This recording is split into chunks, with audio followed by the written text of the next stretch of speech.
Pengisian lembar riwayat hidup ini belum merupakan pemeriksaan psikologi yang sebenarnya, tapi baru merupakan pengumpulan data untuk melengkapi berkas saudara. Gunakanlah ballpoint atau pulpen saudara, dan marilah kita mulai saja. Isilah nomor pemeriksaan saudara di sebelah kanan atas lembar ini. Setelah Anda selesai, lanjutkan dengan tanggal pemeriksaan, yaitu dengan tanggal 16 dan bulan Februari tahun 2017. Kemudian, isilah nama lengkap saudara dengan huruf cetak, tidak boleh ada singkatan. Jadi, apabila R. Pramono harus ditulis lengkap dengan Raden Pramono atau Raka Pramono. Gelar kesarjanaan ditulis di belakang nama, misalnya Raden Suroso, Dr. MSc. Silakan. Selanjutnya, boleh ditulis dengan huruf biasa, tidak perlu dengan huruf cetak. Isilah tempat dan tanggal lahir, yaitu kota di mana saudara dilahirkan, serta tanggal, bulan, dan tahun lahir saudara. Jenis kelamin, coret yang tidak sesuai dengan keadaan saudara. Agama, isilah dengan agama saudara. Status, coret sesuai dengan keadaan saudara. Alamat, tulislah alamat lengkap saudara beserta nomor rumah atau nomor HP saudara jika ada. Dan jangan lupa mencantumkan nomor kode pos alamat saudara.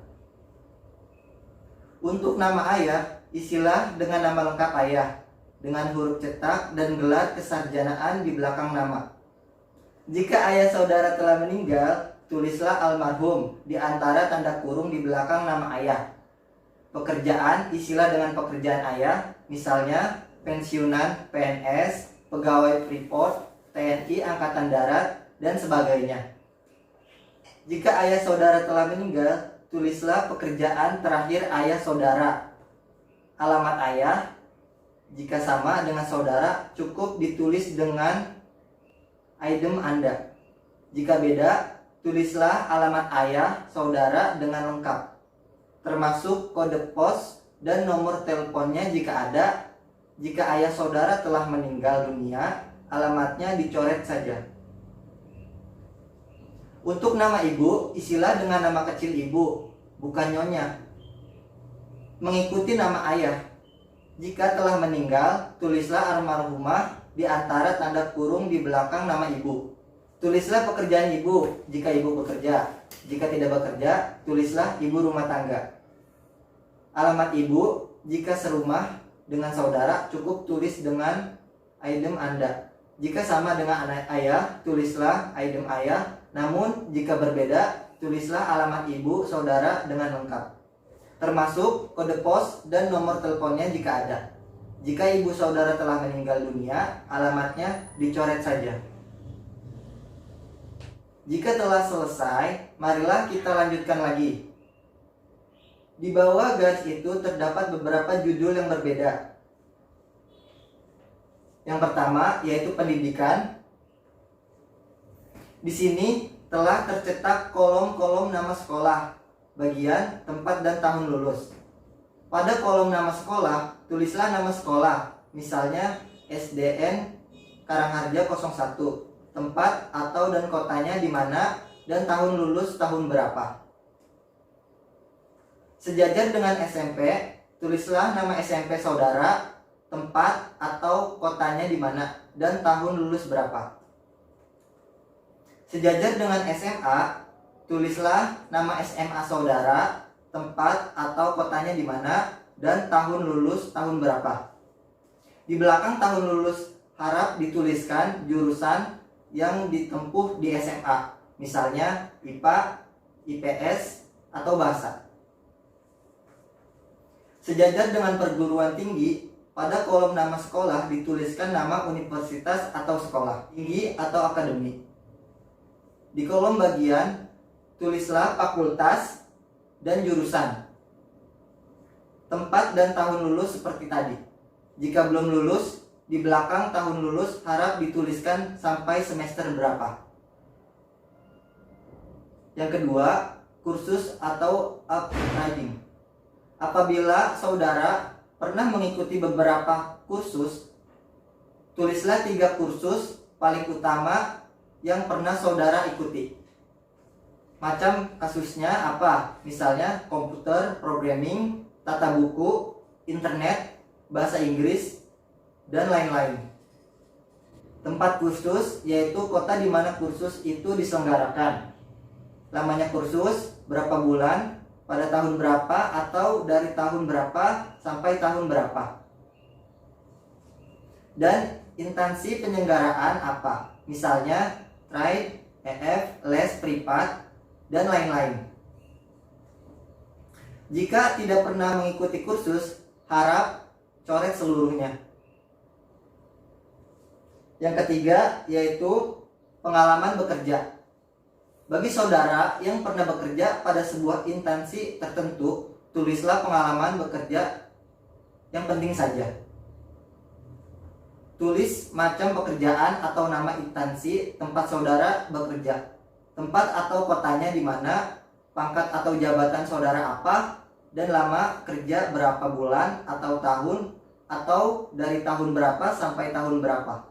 Kalau belum pernah bekerja, harap saudara mencoretnya. Yang keempat, kehidupan berorganisasi. Bagian ini hanya diisi kalau saudara pernah ikut aktif dalam suatu organisasi, baik di dalam maupun di luar sekolah atau kampus. Misalnya Pramuka, Karang Taruna, organisasi pencinta alam, dan sebagainya. Untuk organisasi di lingkungan sekolah atau kampus yang keanggotaannya otomatis hanya diisi apabila saudara menjabat sebagai pengurus, seperti pengurus OSIS atau senat mahasiswa dan sebagainya. Tulislah 3 organisasi yang saudara anggap penting yang pernah saudara ikuti. Isilah nama organisasi saudara, jabatan saudara sebagai apa, lamanya berapa bulan, atau dari tahun berapa sampai tahun berapa, dan tempat atau kota di mana organisasi itu berada. Sekarang balikanlah lembar riwayat hidup. Marilah kita lanjutkan.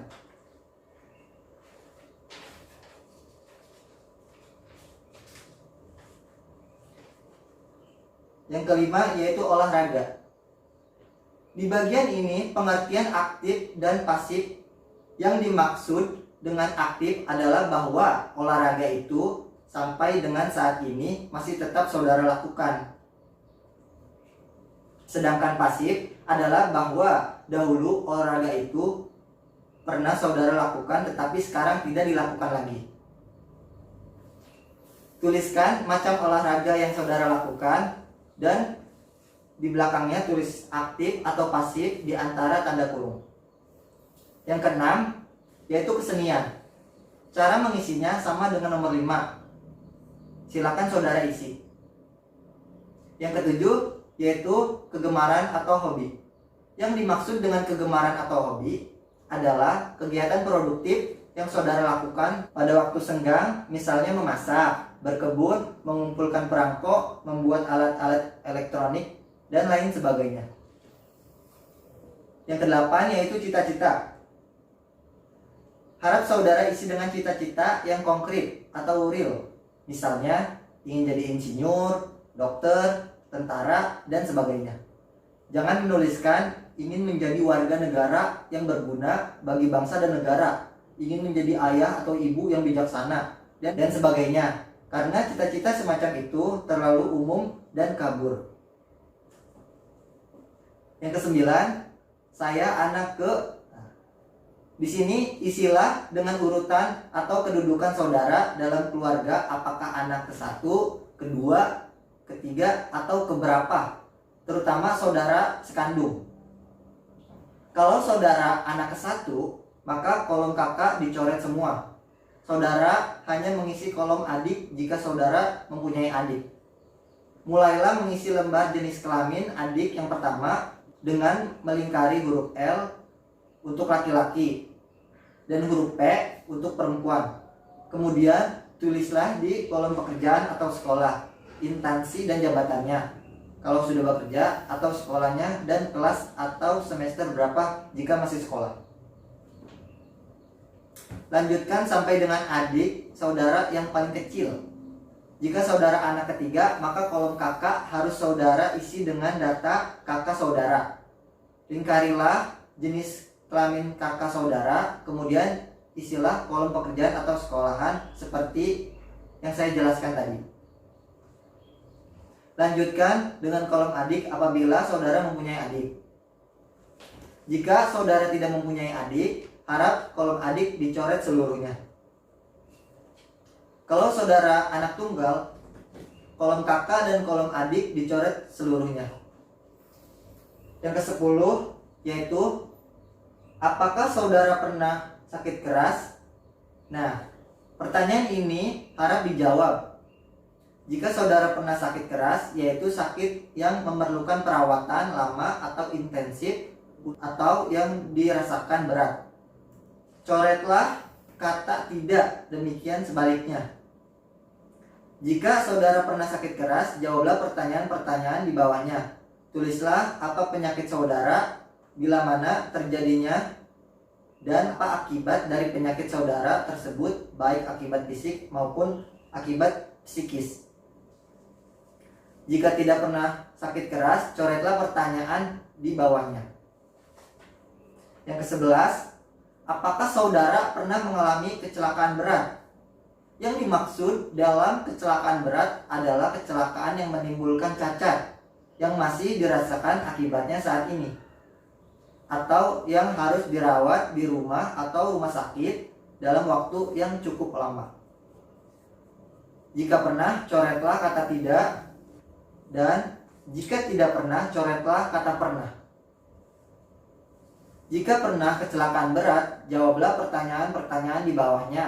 Tulislah kecelakaan apa yang saudara alami, bila mana terjadinya, dan apa akibat dari kecelakaan tersebut yang masih saudara rasakan sampai saat ini. Jika tidak pernah mengalami kecelakaan berat, coretlah pertanyaan di bawahnya. Yang terakhir yaitu, pernahkah saudara mengikuti psikotes? Maksudnya adalah pemeriksaan psikologi sebelum hari ini. Jika pernah, coretlah tidak, dan sebaliknya. Kalau pernah, jawablah pertanyaan di bawahnya. Bila mana cukup diisi dengan tahunnya saja. Tempat cukup diisi dengan kota saja, dan tujuannya untuk apa? Misalnya pemilihan jurusan, seleksi masuk kuliah, seleksi pegawai, dan sebagainya. Jika lebih dari sekali, harus ditulis semuanya. Kalau tidak pernah, arah pertanyaan di bawahnya dicoret saja. Jika sudah selesai, di bagian kanan bawah, tulislah kota tempat pemeriksaan psikologi berlangsung.